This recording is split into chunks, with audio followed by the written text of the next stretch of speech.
Next topic अपना preventive maintenance है। तो प्रिवेंटिव मेंटेनेंस क्या कहता है? प्रिवेंटिव का मतलब है, नाम से पहचानो, प्रिवेंट, प्रिवेंट मतलब किसी चीज को बचाना, यानी प्रिवेंट करना, यानी किसी चीज को होने से रोकना। और मेंटेनेंस का मतलब अपना रिपेयर। ठीक है, तो प्रिवेंटिव मेंटेनेंस का मतलब किसी चीज को प्रिवेंट करना या किसी चीज को खराब होने से रोकना, वो प्रिवेंटिव मेंटेनेंस है। अभी क्या कहता है, देखिए, a system of scheduled, a system of scheduled, और दूसरा क्या नाम दे सकते हैं आप इसका, सिस्टम ऑफ स्केड्यूल्ड या प्लान्ड या प्रिवेंटिव। तो तीन वर्ड अगर आपको से बोले प्रिवेंटिव मेंटेनेंस, इसकी जगह ये बोल दे प्लान्ड मेंटेनेंस तो भी चलेगा। अगर इसकी जगह ये कहे स्केड्यूल्ड मेंटेनेंस तो भी ये चलेगा। तो इसके तीन नाम है। तीन नाम क्या है? पहला नाम इसका प्रिवेंटिव मेंटेनेंस तो मेन इसका है, लेकिन इसको अगर अदर नेम से पुकारे तो हम इसको स्केड्यूल्ड मेंटेनेंस भी बोल सकते हैं, हम इसको प्लान्ड मेंटेनेंस भी बोल सकते हैं, और प्रिवेंटिव मेंटेनेंस तो इसका नाम है ही। व्हाट इट डज, तो प्रिवेंटिव मेंटेनेंस क्या करता है? It tries to minimise the problem of breakdown maintenance. It locates weak parts of all equipments, provides them regular inspection, minor repairs, reduce the danger of unanticipated breakdowns। Preventive maintenance हमेशा आपके जो बड़े breakdowns होने वाले हैं, अचानक से जो काम ठप होने की जो संभावना है, उसको मिनिमाइज करता है। मिनिमाइज कैसे करता है कि हम क्या करते हैं, अपना एक प्लान ले लेते हैं, जैसे हम इंश्योरेंस का प्लान लेते हैं, इसी तरीके से हम क्या करते हैं, मेंटेनेंस का प्लान लेते हैं। मेंटेनेंस का प्लान लेते हैं और उस प्लान में हम डिसाइड कर लेते हैं कि आपको मंथली, हर महीने आकर आपको क्या करना है, अपने एक्सपर्ट को हम बोलते हैं कि आप आकर क्या करिए, हर महीने की 1 तारीख को आकर आप हमारी मशीन को चेक करिए और देखिए कहीं पे कोई खराबी तो नहीं हो गई। अगर हो गई है तो हाथों हाथ ठीक कर लीजिए, या हो सकता है कि आज देख ले, हो सकता है वो कुछ दिन में वो खराब होने वाला था, या कोई पार्ट घिस गया है तो हम आज ही चेंज कर देंगे। अगर हम आज ही चेंज कर देंगे तो आगे आने वाले टाइम में क्या था, बड़े ब्रेकडाउन से हम बच जाएंगे। तो it locates weak parts, preventive maintenance में हम वीक पार्ट्स जो होते हैं या कमजोर पार्ट्स, घिसे पिटे पार्ट्स होते हैं, वो हम ढूंढ पाते हैं क्योंकि हम रेगुलर मेंटेनेंस कर रहे हैं। और इट प्रोवाइड्स रेगुलर इंस्पेक्शन, और हम क्या करते हैं यहाँ पे रेगुलर जांच करने के लिए हम एक एक्सपर्ट या टीम को अपॉइंट कर लेते हैं, या 2 बंदे को अपॉइंट कर लें, एक बंदा अपॉइंट कर लेंगे जो आके हम उसके साथ कॉन्ट्रैक्ट कर लेते हैं कि तो मंथली आ जाइए और आके मशीन को चेक कर लो और देख लो कोई चीज खराब होने वाली है तो ठीक करके चले जाओ। एंड माइनर रिपेयर भी कुछ होंगे तो उसको भी रिड्यूस कर, मतलब वो भी क्या करता है, माइनर रिपेयर्स को भी ठीक करता है। इससे क्या होगा, it reduce what it does. आप प्रिवेंटिव मेंटेनेंस करेंगे तो क्या होगा, आपका जो भविष्य में जो अनएंटिसिपेटेड, जो आपने सोचा भी नहीं था इतना बड़ा कोई ब्रेकडाउन होने वाला था, आप उस डेंजर से बच जाते हैं। तो preventive maintenance prevent you also as well as prevent the machine also from the breakdown, and prevent it prevents you from the big loss. ठीक है, अंडरलाइन प्रिंसिपल। अब ये कहता है कि भैया किस प्रिंसिपल पे प्रिवेंटिव मेंटेनेंस काम करता है। तो आप ये ध्यान रखिए, एग्जाम के पॉइंट ऑफ व्यू से एग्जाम में पूछा भी जा चुका है सीएमए के कि ना आपका जो प्रिवेंटिव मेंटेनेंस है वो किस प्रिंसिपल पे काम करता है। तो हम ये कहेंगे आपका जो प्रिवेंटिव मेंटेनेंस है वो काम करता है prevention is better than cure, यानी कि बचाव ही सुरक्षा है। ठीक है, prevention is better than cure. भाई कोई चीज खराब होगी फिर आप उसका क्योर करेंगे, इससे अच्छा है ना पहले ही आप है ना क्या करें, प्रिवेंशन करें।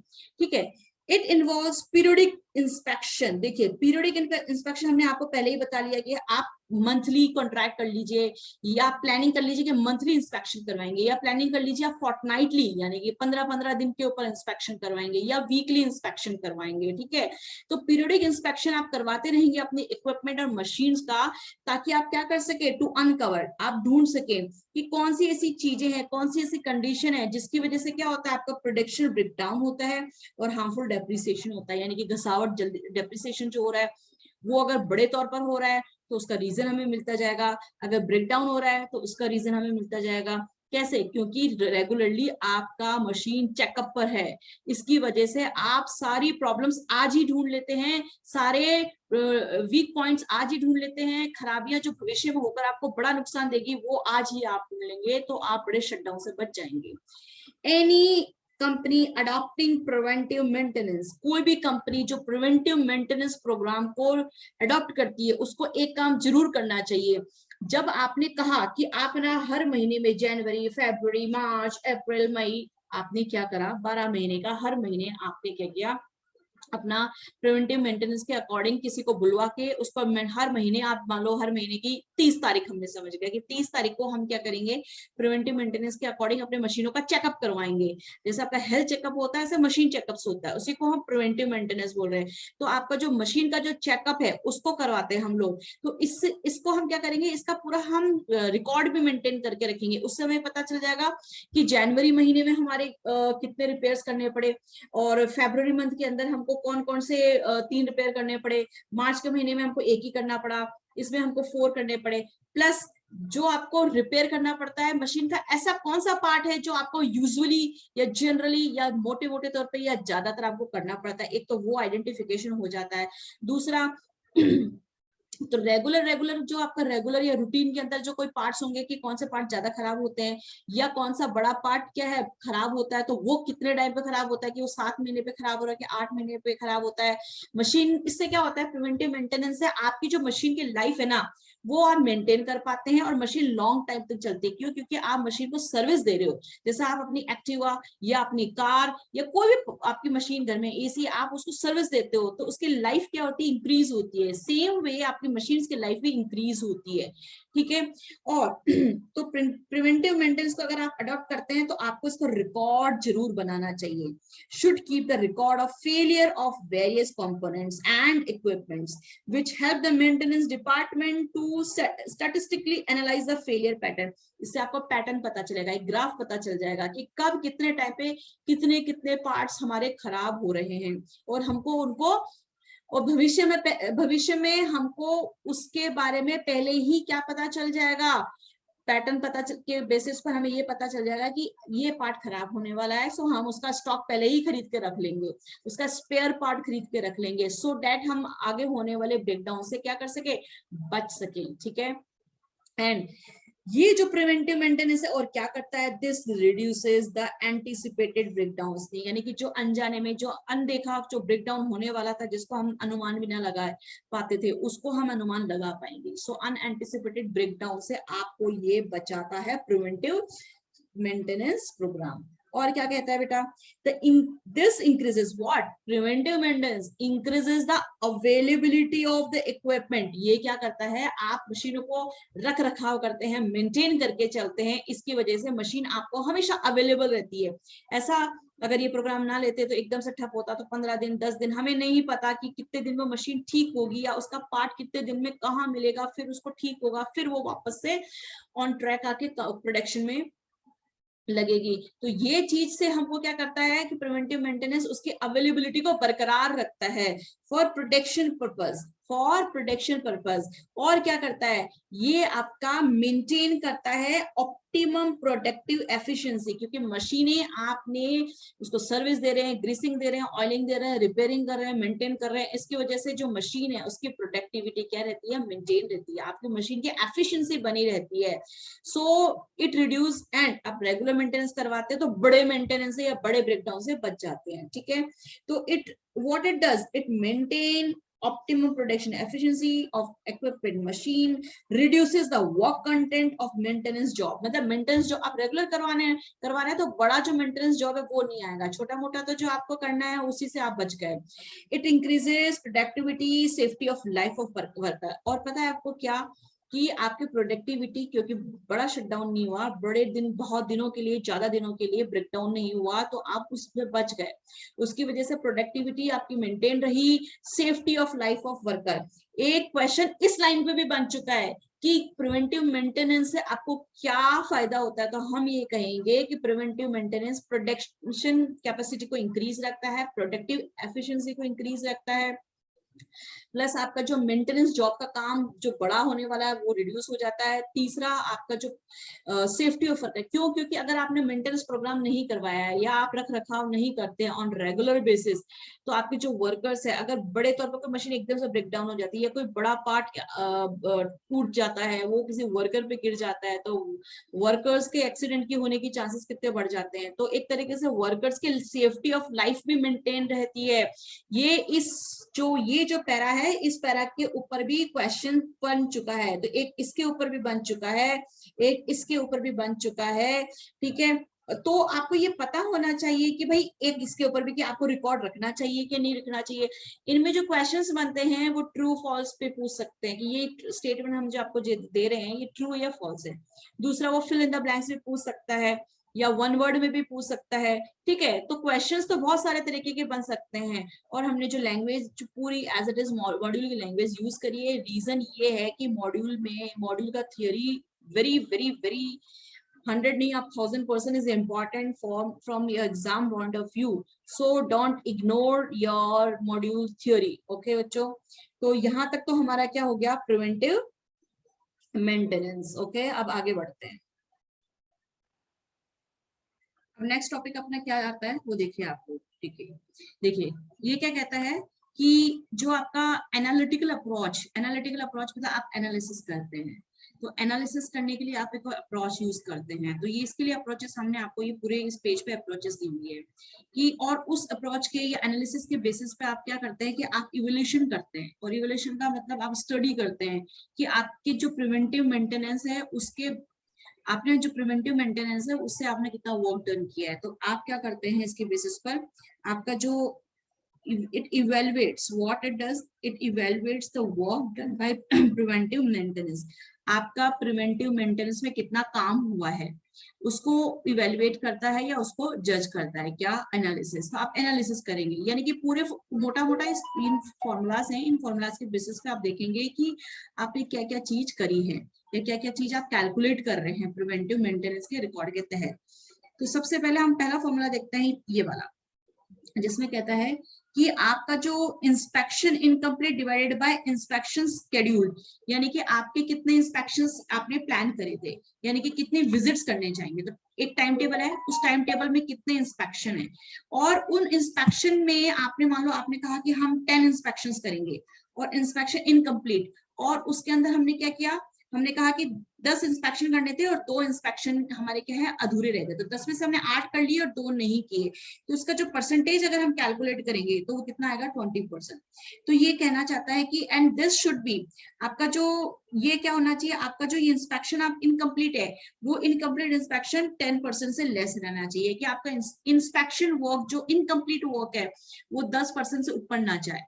आपका जो इंस्पेक्शन इनकम्प्लीट है, यानी कि आप जो जांच जो रह गई है वो 10% से ऊपर ना जाए, यानी कि आपका जो प्रिवेंटिव मेंटेनेंस प्रोग्राम है सही से काम नहीं कर रहा है। तो प्रिवेंटिव मेंटेनेंस प्रोग्राम के अंदर इनकम्प्लीट वर्क जो है वो 10 और 10 से नीचे रहे तो ठीक है, और कंप्लीट वर्क जो है 10 के ऊपर है, तो that should be less than. So inspection incomplete should always be less than. तो इसके बाद अगर हम आपसे ये पूछें ट्रू और फॉल्स में कि whether it is 10% complete और 10 और 10 less than 10% is good और बैड, तो हम बोलेंगे कि 10 और 10% से अगर लेस है तो ठीक है, वो हम आगे उसको कवर कर लेंगे। ठीक है, नेक्स्ट है कि hours work for maintenance, hours work for maintenance divided by scheduled hours. अब आपके स्केड्यूल्ड आवर्स कितने, आपने कितने घंटे का मेंटेनेंस वर्क सोचा था और उसमें से आपने कितने घंटे काम कर लिया, तो वो जो चीज होती है that shows your performance, that shows your performance. तो यानी कि आपने सोचा था कि हमारे जो है 50 घंटे जो है मेंटेनेंस वर्क के हैं और उसमें से हमने क्या करे, मान लीजिए 40 आवर्स हमने क्या कर लिए, अपने काम कर लिए, तो इतने 50 घंटे में से 40 घंटे का मेंटेनेंस काम हो गया, तो दैट शोज योर परफॉर्मेंस। तो यानी कि आपने 80% की परफॉर्मेंस दे दी है, यानी कि प्रिवेंटिव मेंटेनेंस प्रोग्राम में आपने इतना परसेंट काम कर दिया है। ठीक है, और जो नहीं किया है वो क्या है, इंस्पेक्शन इनकम्प्लीट, जो कि आपने फर्स्ट में यहाँ निकाला था। फिर नेक्स्ट है आपका सेकंड के बाद में थर्ड क्या है, डाउन टाइम क्या होता है। डाउन टाइम का मतलब होता है जब आपका काम, जो मशीन आपकी ठीक हो रही है उस दौरान आपका प्रोडक्शन नहीं हो रहा है, तो उसको उस वक्त मशीन आपका काम रुका हुआ है, तो आपका वर्क स्टॉपेज हो रखा है, वर्क स्टॉप हो रखा है, उसको हम बोल रहे हैं डाउन टाइम। तो आपका down time to be given as ratio of the available hours and to be compared against standard hours to be worked out. ठीक है, तो मतलब क्या, यानी कि आप ऐसे देखिए, अगर आपके पास में एक फॉर्मूला है कि न्यूमरेटर में तो लिखा हाँ डाउन टाइम इन आवर्स, कि आपका जो डाउन टाइम यानी कितने घंटे काम आपका डाउन टाइम रहा, डिवाइडेड बाय अवेलेबल आवर्स।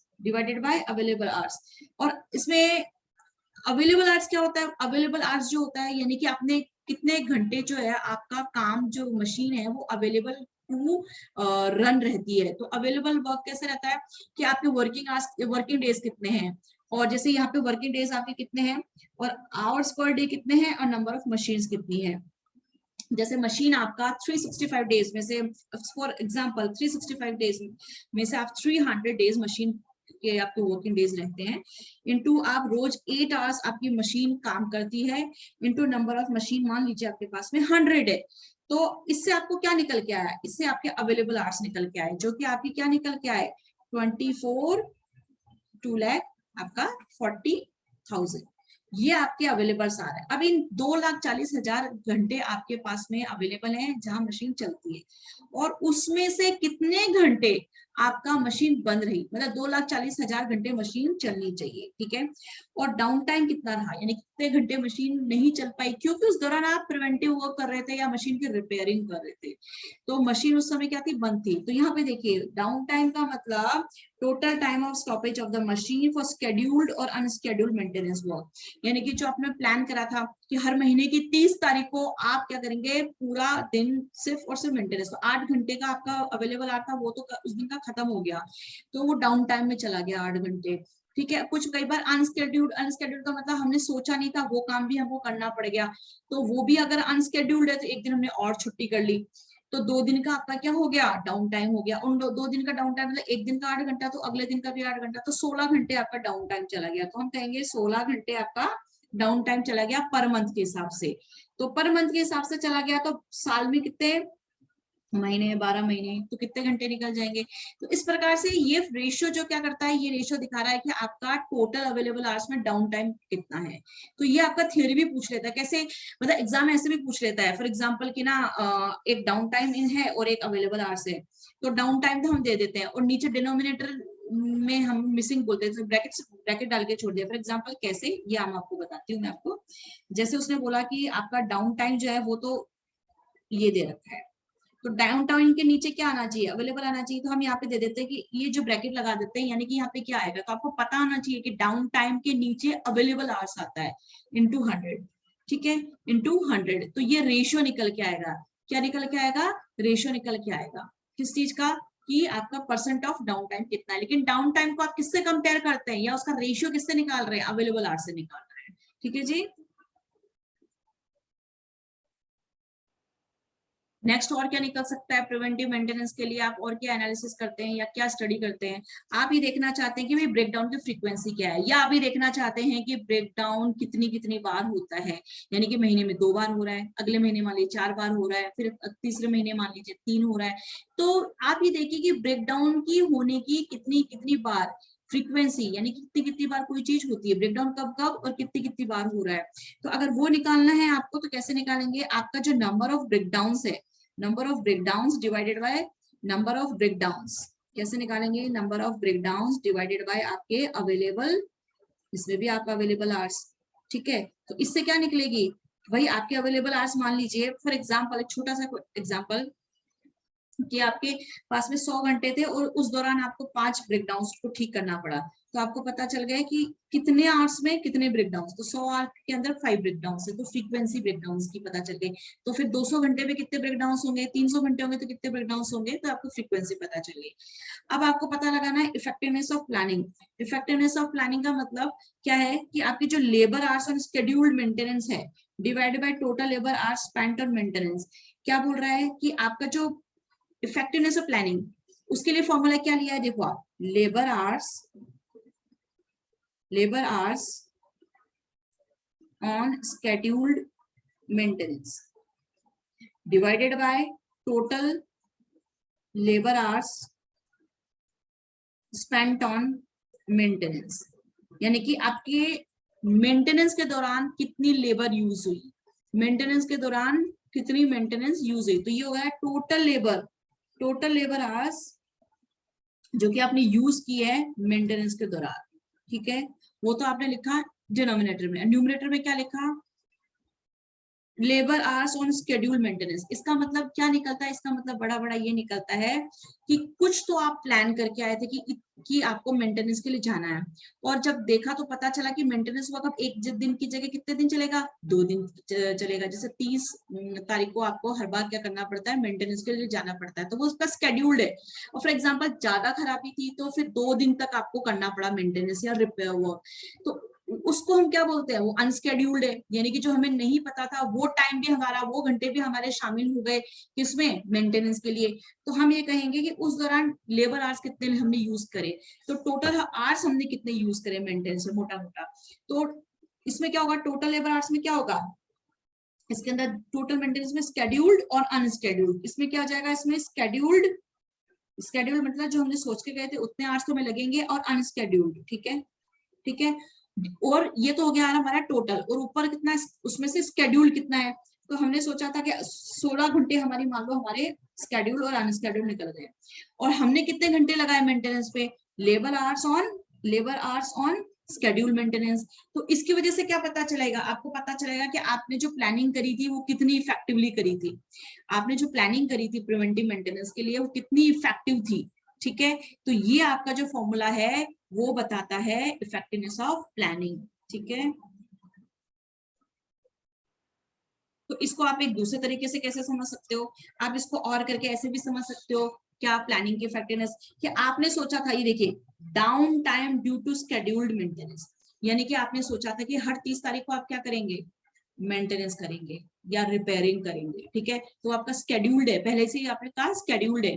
तो डाउन टाइम उस समय कितने घंटे बंद रहा? तो डाउन टाइम कितना रहा? तो हमने कहा एक दिन का हिसाब से 8 घंटे रहा, divided by down time due to total maintenance work. लेकिन हमने टोटल कितने यूज करे मेंटेनेंस? तो हमने टोटल घंटे यूज करे, या टोटल डाउन टाइम कितना रहा हमारा ड्यू टू टोटल, ये हो गया अपना 16। तो इसकी वजह से जो परसेंटेज निकल के आएगा वो आपकी एफिशिएंसी ऑफ प्लानिंग को दिखाता है, ये आपकी एफिशिएंसी ऑफ प्लानिंग को दिखाता है। That is what effectiveness of planning. अब हम देखने वाले हैं कि प्रिवेंटिव मेंटेनेंस टॉपिक अभी हमारा चल रहा है। एडवांटेज ऑफ प्रिवेंटिंग, फायदा क्या होगा? आप क्यों करवा रहे हो प्रिवेंटिव मेंटेनेंस? इसका फायदा होगा कि जो भविष्य में बड़े खर्चे होने वाले थे या बड़े ब्रेकडाउन होने वाले थे, उसकी वजह से जो स्टॉपेज ऑफ वर्क होगा उसको हम डाउन टाइम कह रहे हैं, यानी कि टाइम आपका डाउन हो जाएगा, यानी कि बंद हो जाएगा, तो स्टॉपेज ऑफ वर्क हो जाएगा, डेट इज डाउन टाइम। तो आपके जो ब्रेकडाउन होने वाले थे डाउन टाइम हो जाएंगे, डेफिनेटली वो रिड्यूस होंगे। हम ये नहीं कहते कि कभी ब्रेकडाउन होगा ही नहीं, क्योंकि आप रेगुलर मेंटेनेंस कर रहे हैं। हम रेगुलर एसी के लिए बुलाते हैं, चेकअप्स के लिए, और रेगुलर एसी अगर हम सर्विस करा रहे हैं इसका मतलब ये नहीं कि एसी कभी खराब नहीं होगा, हो सकता है, बट चांसेस ऑफ बड़े ब्रेकडाउन या chances of breakdown always reduce, ठीक है। और डाउन टाइम भी आपका रिड्यूस हो जाता है। और सेफ्टी ऑफ वर्कर्स तो है ही, क्योंकि आपको बड़ा कोई हादसा होने से भी हम बच जाते हैं, ठीक है। फ्यूअर लार्ज स्केल रिपेयर्स, यानी कि बड़े बड़े जो रिपेयर्स करने पड़ेंगे, जो ब्रेकडाउन के, इस ब्रेकडाउन के अंडर में हमको जो बड़े रिपेयर्स करने पड़ते हैं, डेफिनेटली हम उससे भी बच जाएंगे। लेस स्टैंड बाय और रिजर्व इक्विपमेंट और स्पेयर्स, अगर मान लो एक मशीन है वो आप रेगुलर क्या करवाते रहते हैं? रिपेयर रिपेयर रिपेयर करवाते रहते हैं, तो आपको स्पेयर्स में क्या करना पड़ेगा? स्पेयर्स का मतलब जो छोटे छोटे पार्ट्स हैं जो आपको रखने पड़ते हैं वो नहीं रखने पड़ेंगे, क्योंकि जो रिपेयर करने के लिए जो बंदे आ रहे हैं, जो आदमी आ रहे हैं, जो टीम आ रही है, वो पहले से अपने साथ में स्पेयर पार्ट्स लेके आएगी, वो लगा देगी। तो आपको अपने स्टॉक में स्पेयर पार्ट्स रखने की जरूरत नहीं पड़ेगी, या रिजर्व इक्विपमेंट रखने की जरूरत नहीं पड़ेगी। या कई बार ऐसा होता है कि हमें पता है कि कंप्यूटर में, या अपने कंपनीज में देखा होगा कि अगर एक कंप्यूटर खराब हो जाए तो आपके स्टैंड बाय में दूसरा होना चाहिए। एक मशीन खराब हो जाए तो दूसरी मशीन हमको एक रेडी रखनी चाहिए, कि अगर ये मशीन जो खराब हो गई है या ये मशीन पे काम चल रहा है तो दूसरी मशीन पे हम प्रोडक्शन चालू कर दे, ताकि ये लेबर्स जो यहाँ पे काम कर रही है उसको हम यहाँ शिफ्ट कर दे। मशीन ए खराब हो गई तो मशीन बी अवेलेबल हो जाए, तो that is stand by. Stand by का मतलब होता है कि हमने रिजर्व में या एक्स्ट्रा मशीन रखी हुई है जो कि हमारी ब्रेकडाउन के वक्त यूज आएगी, तो वो चीज होती है स्टैंड बाय। लेकिन यहाँ पे जब प्रिवेंटिव प्रोग्राम आप पहले से ही लेके चल रहे हो तो आपको स्टैंड बाय यानी एक्स्ट्रा मशीन खरीद के रखने की भी जरूरत नहीं पड़ेगी, क्योंकि एक्स्ट्रा मशीन खरीद के रखना भी बहुत बड़ा कॉस्टली अफेयर है। कैसे कि भाई आप ये मशीन आपने खरीदी मान लो 1 लाख की, और आपने स्टैंड बाय में भी एक मशीन खरीद रखी 1 लाख की। अगर इस मशीन में रिपेयरिंग, रेगुलर मेंटेनेंस है, तो इस मशीन में भी तो regular maintenance, regular routine checkup चाहिए ना। अगर इस मशीन का डेप्रिसिएशन हो रहा है तो भैया स्टैंड बाय मशीन का भी तो डेप्रिसिएशन हो रहा है, तो आप तो डबल कॉस्ट इनकर कर रहे हैं ना एक तरीके से। तो प्रिवेंटिव मेंटेनेंस में क्या करना पड़ता है आपको, अगर स्टैंड बाय रखना है रखो, लेकिन जैसे मान लो आपको पहले तीन आपको क्या रखनी पड़ रही थी, तीन आपको स्टैंड बाय रखने पड़ रहे थे, लेकिन जब आपने प्रिवेंटिव मेंटेनेंस लिया तो हो सकता है आपको एक ही रखना पड़े या 2 ही रखना पड़े। ज्यादा स्टैंड बाय से ज्यादा रिजर्व में मशीनें रखने की जरूरत नहीं है, या ज्यादा स्पेयर पार्ट्स रखने की जरूरत नहीं है। और इसके अलावा प्रिवेंटिव मेंटेनेंस का फायदा ये है कि lower unit cost of product.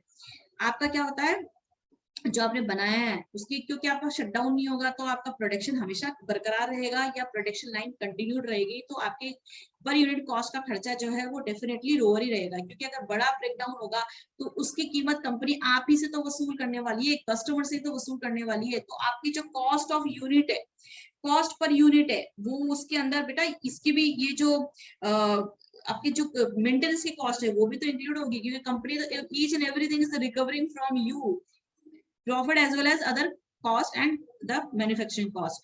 सो अगर ये चीज से आप बच जाते हैं, इससे बड़े ब्रेकडाउन से, बड़े खर्चे से, तो आपकी डेफिनेटली यूनिट कॉस्ट जो है पर यूनिट कॉस्ट भी कम ही होने वाली है। Better product quality, definitely machine अगर रिपेयर करवाते रहते हैं तो smooth machine gives good quality, ठीक है, of the product. Increase equipment life, मतलब डेफिनेटली आप जिसकी सर्विस कराते हैं उसकी लाइफ तो बढ़ेगी। बेटर इंडस्ट्रियल रिलेशंस, और इंडस्ट्रियल रिलेशन का मतलब है आपका काम ठप नहीं पड़ता, तो पीछे जिससे आप सप्लायर है उससे आप रेगुलर अगर सामान मंगाते रहते हैं तो उधर से भी रिलेशन अच्छे हैं। आप कस्टमर को रेगुलर सप्लाई करते हैं तो उनके साथ भी अच्छे हैं। दूसरा, आपका जो प्रोडक्शन बरकरार रहेगा तो आपका प्रॉफिट बरकरार रहेगा, तो आपके जो आप किसी को, आपने जो लोन उठाया था, आपने जो इन्वेस्टमेंट उठाया था, आप सबको टाइमली इंटरेस्ट दे पाएंगे, टाइमली डिविडेंड दे पाएंगे। तो मतलब सभी इंडस्ट्रीज जो होती है गवर्नमेंट को टाइमली टैक्स दे पा रहे हैं, तो you are smooth track on the butter life, because you have good relation with the others, because you are doing the preventive maintenance. Definitely एक चीज के कई एस्पेक्ट्स होते हैं, आप एक चीज करते हैं तो आप 360 पे रोटेट होके देखिए, उसके इम्पैक्ट सब पे पड़ते हैं। तो बेटर इंडस्ट्रियल रिलेशनशिप में भी ये आपको हेल्प करता है।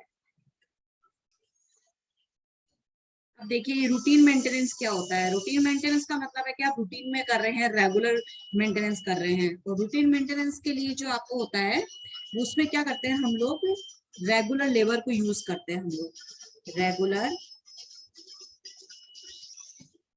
लेबर्स यूज करते हैं, ठीक है। और जो अपना प्रिवेंटिव मेंटेनेंस है उसके अंदर क्या होता है, एक्सपर्ट्स जो होते हैं, जो उस मशीन की जानकारी रखते हैं, केवल वही लोग आके क्या कर सकते हैं, प्रिवेंटिव मेंटेनेंस कर सकते हैं। और रूटीन मेंटेनेंस जो है इसको रेगुलर जो करते हैं लेबर्स वगैरह, इसको कोई एक्सपर्ट्स की ज्यादा जरूरत नहीं होती है। और अपना रूटीन मेंटेनेंस में क्या क्या इंक्लूड होता है पहले हम ये देखते हैं। तो रूटीन मेंटेनेंस के अंदर अपना एक तो क्या होता है, एक तो होता है लुब्रिकेशन, एक होता है अपना क्लीनिंग, ठीक है, एक है अपना पीरियोडिक ओवरहॉल। ओवरहॉल का मतलब कोई भी चीज को ठीक करना ओवरहॉल है। तो इसमें क्या करते हैं आप लोग, लुब्रिकेशन, ग्रीसिंग करना, ऑयलिंग करना, क्लीनिंग करना, साफ सफाई करना, सर्विस करना, और ये रूटीन में करते हैं, रेगुलर करते हैं। This is done. ये कब कर सकते हैं, जब मशीन चल रही है तब भी कर सकते हैं, या आप क्या कर सकते हो जब आपने शट डाउन करा है ना, प्लान करके शट डाउन किया है तो उस दौरान भी कर सकते हैं। मतलब इसको तो दोनों ही पीरियड में किया जा सकता है, मशीन रनिंग में है तब भी, और जब मशीन शट डाउन मोड में है तब भी। तो रनिंग मेंटेनेंस जो है, या रूटीन मेंटेनेंस इसे बोल दो, चाहे इसे रनिंग मेंटेनेंस बोल लो, ठीक है, दोनों में एक ही बात है। तो रनिंग मेंटेनेंस हुआ चाहे अपना रूटीन मेंटेनेंस हुआ, एक ही बात होती है।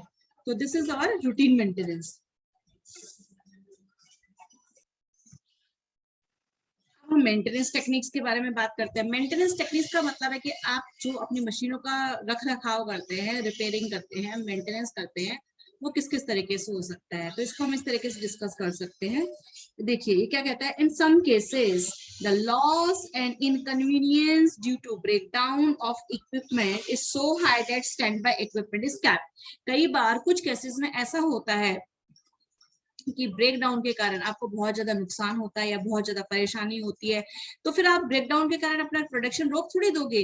तो प्रोडक्शन आपका कंटिन्यूड रहे उसके लिए आप रिजर्व में एक मशीन रखते हो, ठीक है, जब वो अपनी जो ओरिजिनली आप जो मशीन को यूज कर रहे हो अगर वो खराब हो जाती है और जिस दौरान उसका रिपेयरिंग पीरियड चल रहा होता है उस दौरान हम स्टैंड बाय मशीन को यूज कर लेते हैं.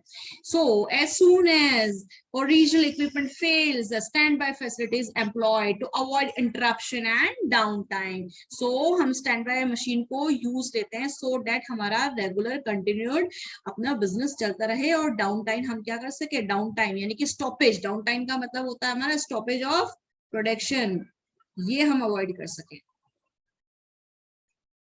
ठीक है, अब स्टैंड बाय मशीन्स क्या होती हैं? Stand by machine is a component mode in which a system is kept readily available. हम क्या करते हैं कि मशीन को रेडी रखते हैं कि अपनी जब ओरिजिनल जो मशीन होती है वो जैसे ही खराब हो तो रिजर्व में रखी हुई मशीन जो है उसको उठा लाएं और उसके ऊपर अपना प्रोडक्शन चालू कर दें. व्हेन जब अनएक्सपेक्टेड ऐसा हो जाए, अनएक्सपेक्टेडली ऐसा इवेंट हो जाए तब. तो a system may be on stand by in case of failure, shortage, other similar events. तो कुछ भी केस हो, चाहे फेलियर का हो, चाहे किसी भी तरीके का केस हो, चाहे मशीन खराब का केस हो, चाहे कुछ भी इवेंट हो जाए, आप काम नहीं कर पा रहे हो, सिंपली आप काम नहीं कर पा रहे हो, आपको प्रोडक्शन नहीं कर पा रहे हो, in that case stand bye machine आपको हेल्प करेगी to continue your production.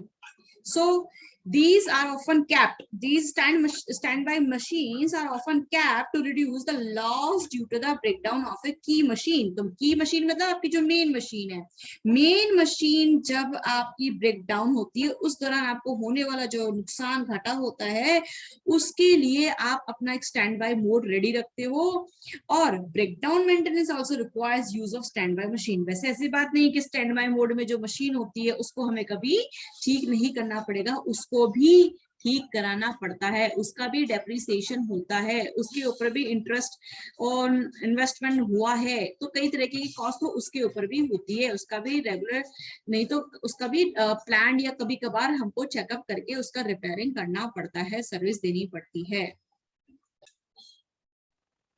Main question क्या राइज होता है हमारा स्टैंड बाय क्वेश्चन, इसके स्टैंड बाय मशीन्स के लिए, स्टैंड बाय मशीन्स के लिए एक मेन क्वेश्चन अराइज होता है कि how many stand by machines to keep.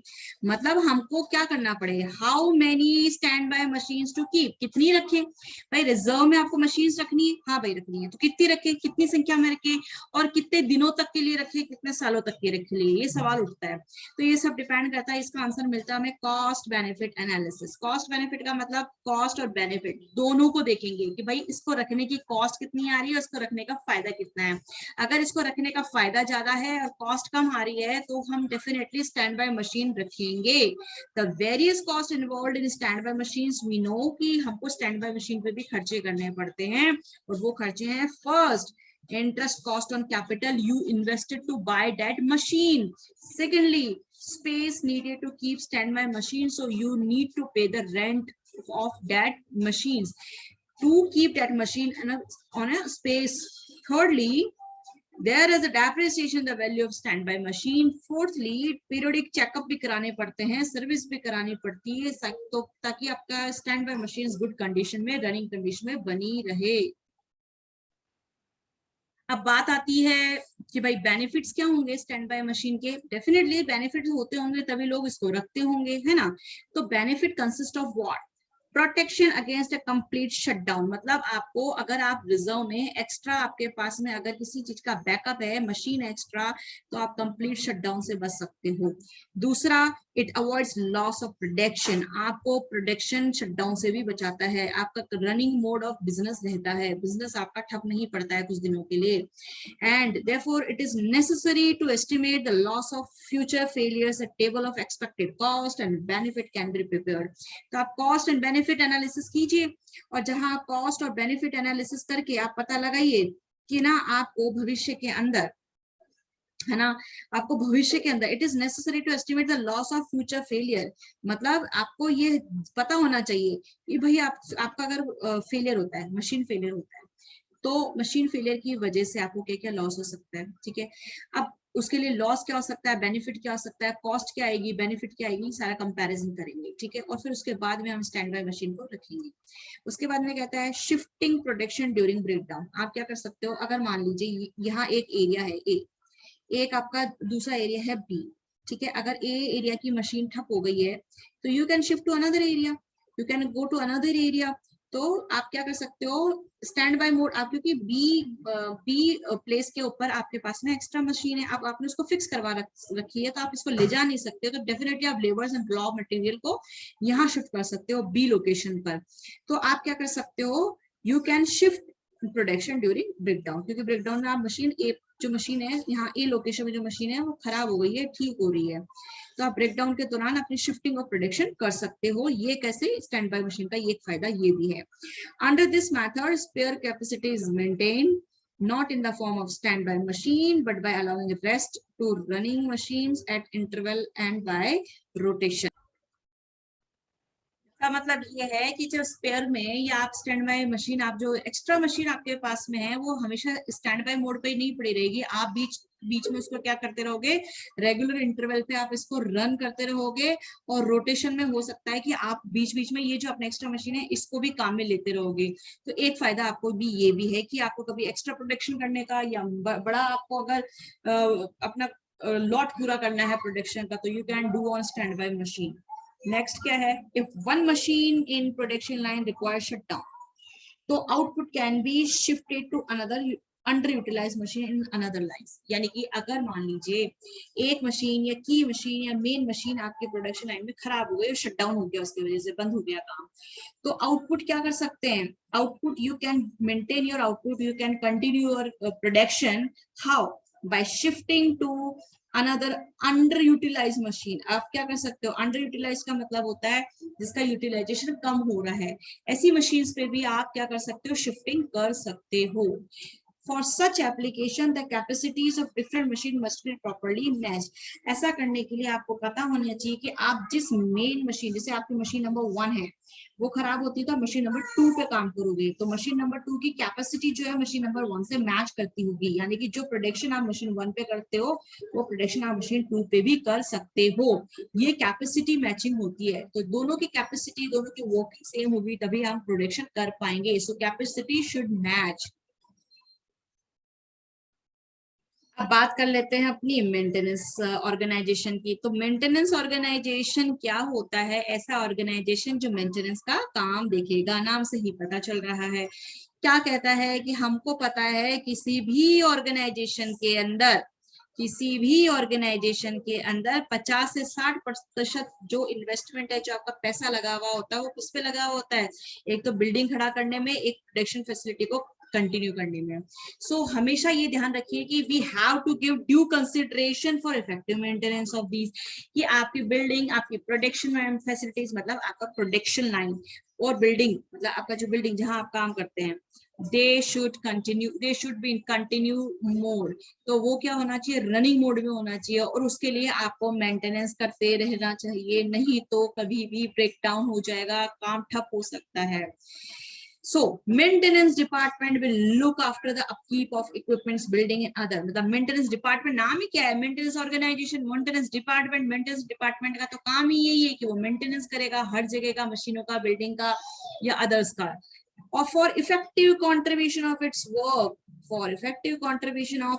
work, the maintenance department must have proper balance in the organization and it must also have good organization structure।